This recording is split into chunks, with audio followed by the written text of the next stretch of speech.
Welcome to the Center for Climate and Security's Climate and Security podcast. I am your host, Dr. Shweta Chakraborty.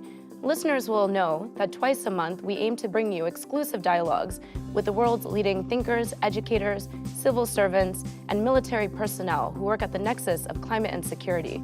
I ask these experts to share with us their views and perspectives on how we can best prepare for this time of high consequence risk, particularly that of climate change. This podcast is particularly special because we are getting 2 for 1. My guests today are Francesco Femia and Caitlin Werrell, the co-founders of the Center for Climate and Security, so pretty much why this podcast exists. Frank and Caitlin are currently the co-CEOs of the Council on Strategic Risks. Together, they oversee all the work of the Council, including the Center for Climate and Security, the Bridge Project, and the Center on Strategic Weapons. They are regularly cited in mainstream and niche media, from Fox News to the New York Times to Stars and Stripes, and they were the first to bring attention to the climate, drought, and security nexus in Syria back in a seminal 2012 report. They are the authors of the Responsibility to Prepare framework, which debuted before the UN Security Council last December. Fun fact, they're also married. Frank, Caitlin, thank you both so much for joining me today. Thanks for having us. Yeah. Excited to be here. So let's start with what got this going? What makes you nervous and what keeps you up at night? What are the risks that concern you both? Well, I think I'll start with what makes me nervous, because I'm really nervous these days. So I think what keeps me up at night about the intersection of climate change and security is a future where stresses on natural resources across the world, food, water, energy, start becoming so severe that political leaders in a number of fragile places start using natural resource arguments, political speech, to justify human rights abuses or mass atrocities against ethnic minorities, and that these issues, as climate change might drive more migration going forward and increase refugee flows, that might contribute to an increase in sort of these ethno-nationalist sentiments that we've already been seeing on the world stage, and that could lead to some significant atrocities in the future. And that's a future we're already seeing this, sort of the early signs of that sort of a thing. But that's a future I don't want to live in. That's a future I don't want future generations to live in. And so, that's the kind of thing that keeps me up at night. But it's also the kind of thing that drives me to do this work.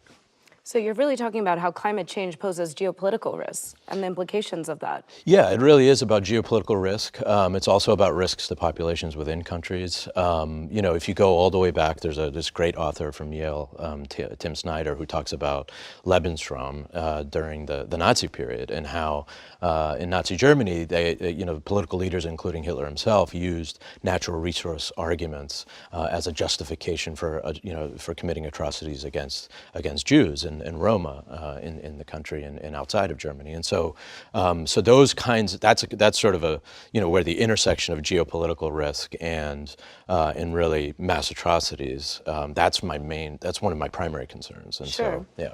And so, Caitlin, would you agree with that? Absolutely. I mean, for us, we enter this issue very much as a risk management approach, but also oftentimes it's about governance. It's about our ability to manage these risks.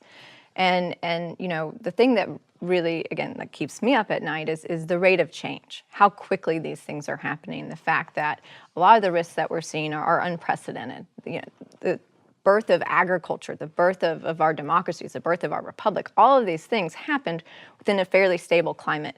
We've now exited that point. And so there's a lot of unknowns. How are we going to manage these risks? How are we going to continue to have a working social contract between the people and the government? And I think, we have a lot of work to do to make sure we're prepared for these risks in ways that I don't think we imagined even decades ago. That's important information to know, Caitlin. So then what do we do? How do we prepare? How do we begin to think about addressing these risks?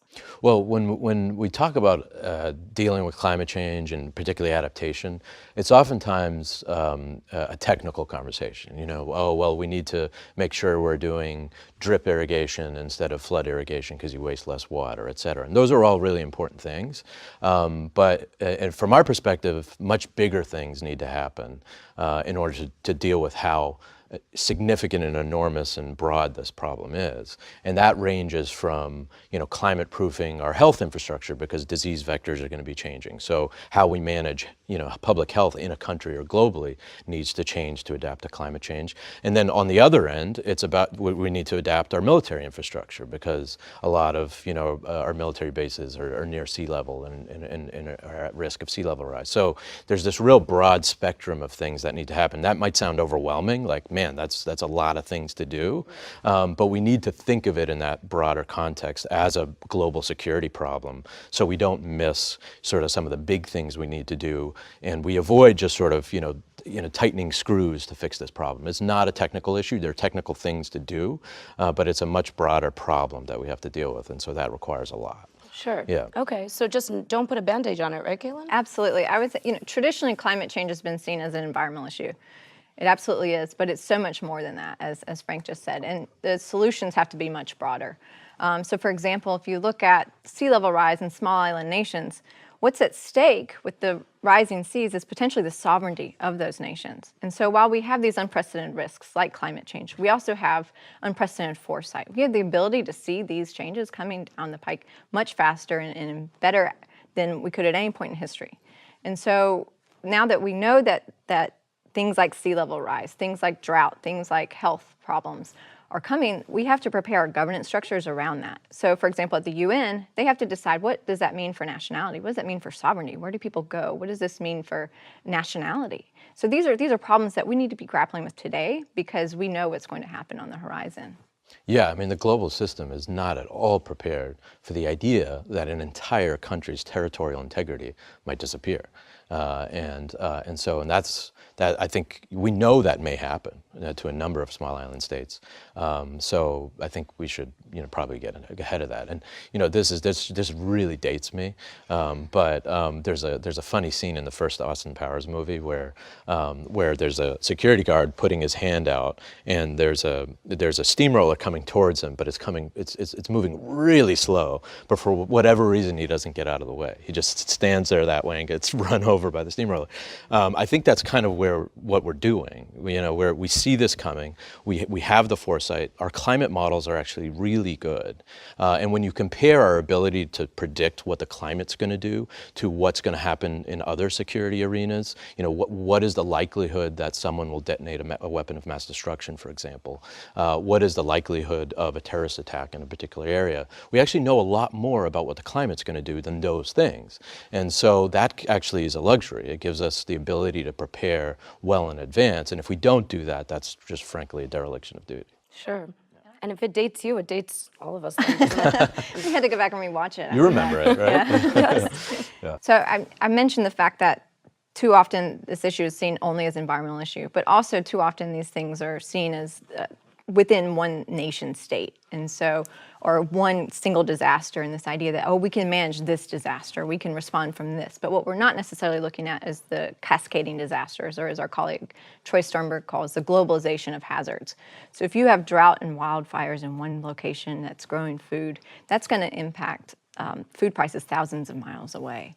And so we need to, beyond just thinking about our ability to respond to one disaster, we need to think about how all of these things are impacting and intersecting. That actually reminds me of a conversation that I had with a retired vice admiral in the Coast Guard, and which really surprised me. I asked him, because of this perception that here in the United States we can deal with natural disasters because of our capabilities, our National Guardsmen, our military forces. And I said, if we were to have a Katrina-style natural disaster coupled with a Sandy-type natural disaster, one after the other, while we have wildfires raging in the West and elsewhere in the United States. Are we in the United States capable of handling that in a way that's acceptable to the American public? And his answer was really simple. He said no. And so I think that it helps because, yes, there are risks globally that we need to think about. There are certain countries that are much worse off in terms of dealing with climate change than we are. But if we look at some of the climate futures that are actually quite likely, it's going to be really difficult even here in the United States to deal with those things. And so I think that's important in terms of preparing. Great. Yeah. So I would just add on that, the United States is a resilient nation, but it's also a vulnerable nation. And so, as we think about how we need to manage things at home, we need to also be thinking about what this means about our ability to respond internationally to other humanitarian disasters. And frankly, what U.S. role in the world is, what we want to be as a nation. So there's a lot of thinking that we need to be doing right now. Yeah, and we have a framework, actually. We published this responsibility to prepare set of recommendations for the U.S. government, and it's sort of broken up into three simple categories. Assess the problem. We're actually doing a pretty good job there. We have our intelligence community, the Department of Defense, our science agencies who are really assessing this issue very closely and continue to do that. No matter what the political winds are doing, they're doing that assessment. The second category is prepare, and that's a whole gamut of things that we've already been talking about. Prepare our infrastructure, prepare our institutions of governance across the board to deal with this issue and our communities across the country. And then the third is support, and that's really about the U.S. playing its leadership role, or its historic leadership role in supporting its allies and its partners and adapting to these risks. And that's not just about dealing with climate. That's a big part of it. Let's help our partners and allies globally deal with this major issue. But there's also a strategic benefit for the United States. Supporting our allies and prospective allies and partners abroad in handling this problem will help, with our reputation abroad and help, and sort of help shore up our national interests. And so I think, there's a tendency, as Caitlin has been saying, this is just an environmental issue. The EPA will deal with it or not. EPA being the Environmental Protection Agency. Sorry, is acronym obsessed Washington, but and it's not at the big kids table. This is a small kids table issue. But there are all kinds of ways that this issue can sort of be brought into these bigger geopolitical discussions about what our role in the world is and how we pursue our interests. So what are you seeing in response to all of this information that's being put out there? Is the feedback been positive? Are you seeing movement? How's it going? I'd say we're doing better, but there's still room for improvement. And the part of, what we need is we need the right information to the right people at the right time. And so this information can exist in the intelligence community, it can exist in research centers, it can exist in academic journals, but if it's not in a document for the decision maker when they need it, at the time that they're making the decision in advance of when a problem occurs, then that's what we need to aim for. Yeah, and what I'd add to that is that here in the United States, I think our security institutions and our intelligence community, they're well aware of the issue, and they're adapting however best they can within their own restrictions. They're doing that globally. We're seeing a lot of movement at the UN Security Council, where a number of countries are bringing this issue to that level, which I think is very important because that is making the case that look, this has to be dealt with.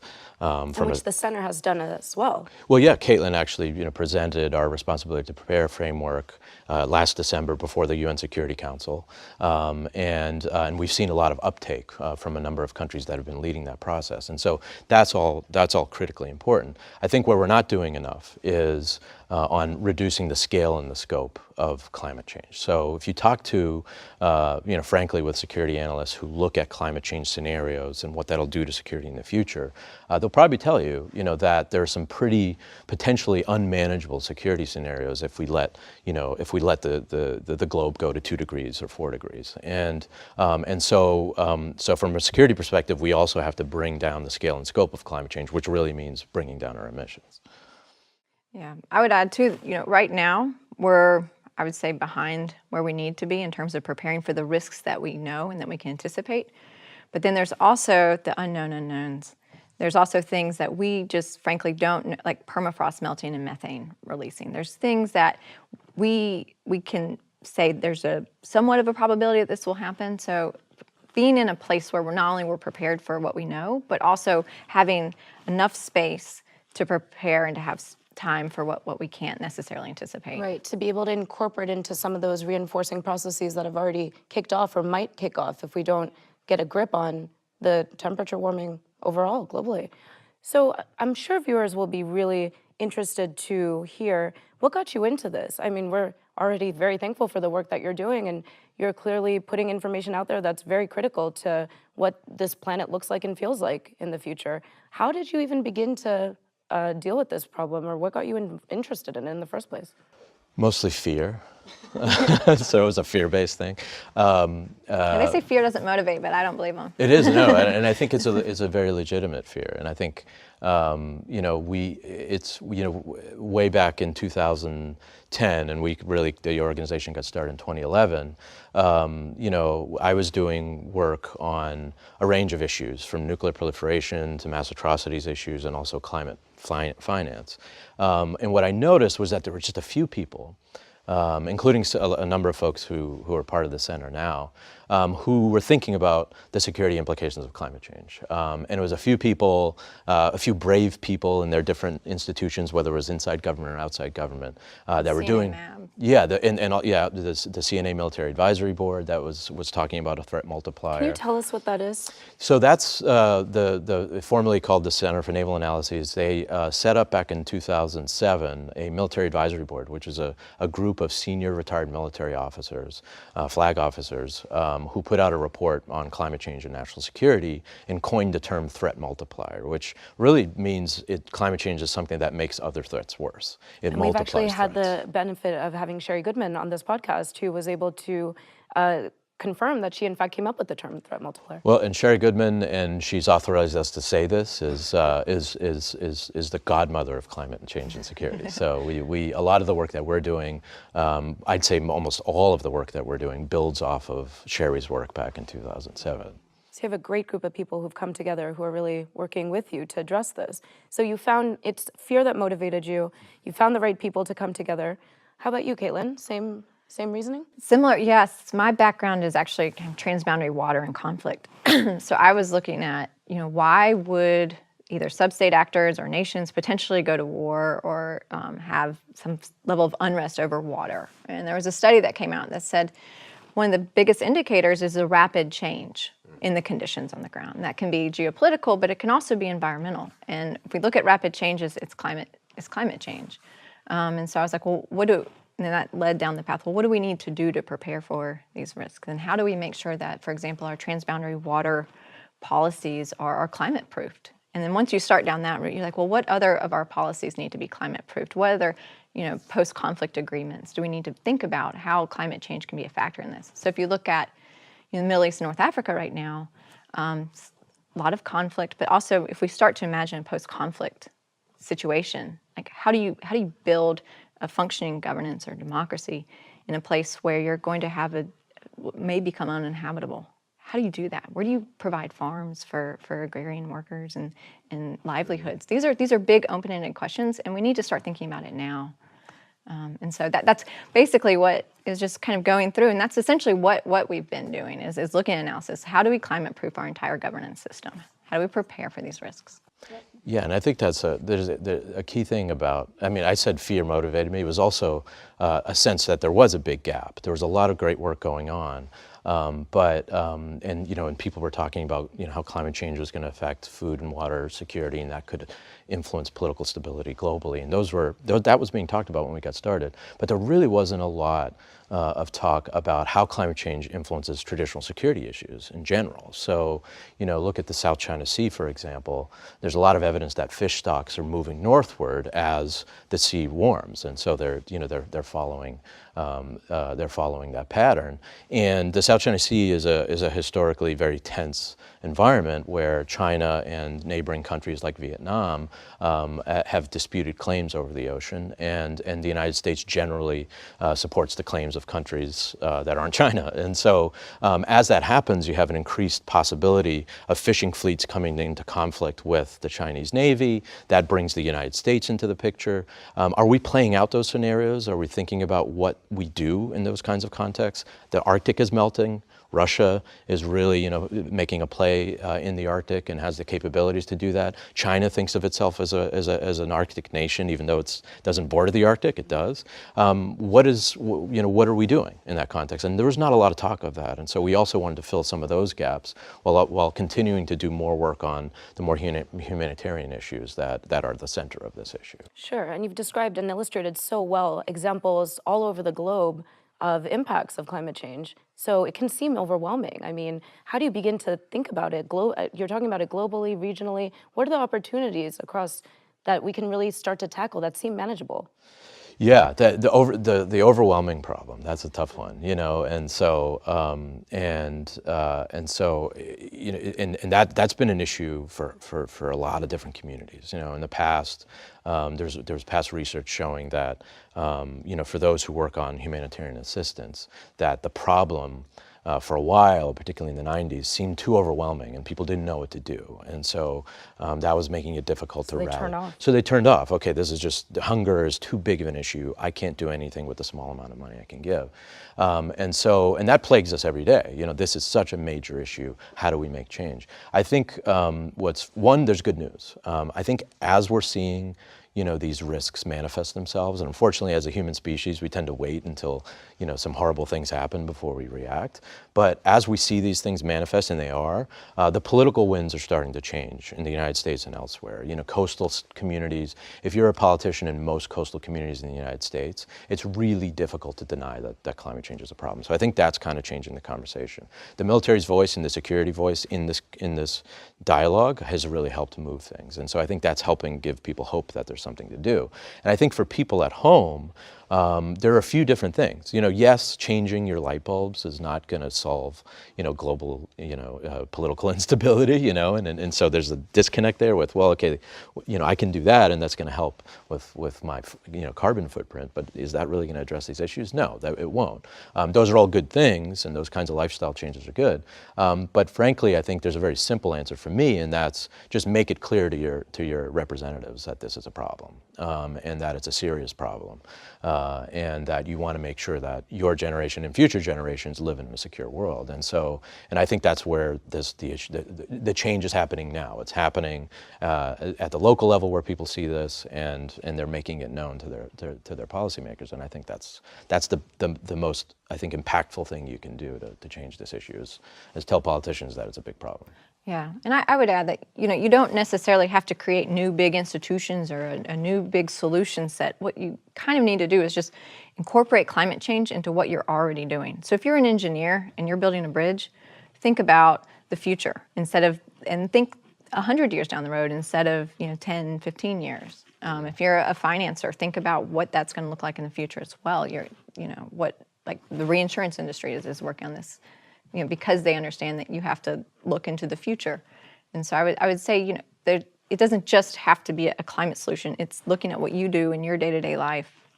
The same way you would, for example, prepare for a hurricane. You're going to put things over your windows and you're going to buy milk and bread for whatever reason you buy milk and bread. But yeah. Yeah, if you're a busy person and you sometimes get those mixes where you add water and then you're done. We kind of say that sometimes about climate is take whatever it is and add climate to the formula or whatever, and see what that does, and do all that planning. You know, integrate it into your plans, your programs, your infrastructure projects, as Caitlin was talking about with bridges at the highest level. Talk about it at the Security Council. Do something about it at the Security Council. And the Security Council has been doing things. Like last year, there were a number of resolutions, including for the Lake Chad region, which were primarily about conflict and post-conflict reconstruction, but they added a climate dynamic in there so that as they're responding and giving resources to the Lake Chad region, that they're doing so. What's the particular issue in the Lake Chad region? So the Lake Chad region is plagued with conflict, and Lake Chad was on the Security Council agenda to deal with that conflict. And so the package of assistance that the Security Council authorized included attention to climate change in that post-conflict reconstruction. So if we're gonna build this region of Africa out of conflict, then we need to make sure that how we build it is cognizant of climatic changes and deals with those climatic changes, so that we don't, or at least we reduce the likelihood of lapsing back into conflict. So they get it. These multinational organizations, they get it. You've described what viewers could do just in their own daily decision-making, and bringing climate into the equation as they think about their decisions and behaviors on a daily, weekly, and then future basis. What about the other stakeholders? What do you say to the private sector? What do you say to various agencies? Where can they adjust their practices so we can all collectively benefit? Yeah. I mean, one thing I would do is go back to this cascading disasters and the globalization of hazards is think about the entire stretch of your supply lines if you're a private sector, if you're producing. Think about what a flood in Thailand that disrupts your factory or the shipping of a single part is going to do for the factory lines in mainland America. Things like this, like you just need to stretch the imagination. Don't suffer from a failure of imagination in terms of what climate risk could be, and also how quickly we could see some of these projections. I wouldn't underestimate. Yeah, we were asked to speak to a number of major corporations, including extractive industries, in London, about the effect of climate change on political stability, because they were trying to make investments in certain places, and they wanted to know, are those places that seem stable now likely to be unstable in the future? So if you're not incorporating climate dynamics into your investments, in the private sector in general, then that's going to be bad for your bottom line going forward. So that's really important. But I think private industry in particular can also play a significant role in raising the alarm on the issue. So and that can be from a bottom line perspective. If you just look at some of these scenarios under a 2-degree world, for example, that's going to be really, really bad for business. And so if you're a major corporation, I think it's in your interest to start talking about it in that way and encouraging policymakers to invest in adaptation and mitigation so that reduces risk for your bottom line, and you can take that back to your shareholders. Yeah, I would say it's very, we mostly talk about voters and the social contract and elections and things like that, but it's very similar to the discussion you would have with the private sector, which is like when something happens, people are going to come to you and expect you to be responsible for either your product or your production line, or frankly, how you're representing them in Congress. And so this is part of a broader discussion is how do we collectively work together to prepare for and anticipate these risks? Well, clearly nobody is unaffected by this. Literally every single person or whatever organization that they're a part of is going to need to be thinking about it and changing their practices accordingly. So thank you for the work that you do. Thank you so much for sharing this information. I know you're traveling quite a bit, so it was quite a treat to have both of you together in one location at this time. And really the final question to both of you is, do you get sleep? Do you have clones? How do you pull it all off? No to the first and no to the second. Not yet to the second, yeah. Yeah, if we had clones, we would get some sleep. Yeah. They would be here and doing it for us. Yeah. But hopefully in the future, that'll be a possibility. We'll Let's see where tech takes us, right? Okay, thank you both so much. Thanks, Shetha. Thank you for listening to the Climate and Security Podcast. We'd love to hear from you. Please tweet me directly at SWETAC or the Center for Climate and Security's Twitter handle. If you enjoyed today's conversation, please subscribe, write a review on iTunes, share widely, and finally, consider donating to the podcast from the Center of Climate and Security's podcast page, www.climateandsecurity.org/podcast, by clicking on Make a Donation. We will continue the series of conversations with the most prolific and dedicated folks in this space, and your support is greatly appreciated. Thank you, and please tune in again for the next episode of the Climate and Security Podcast.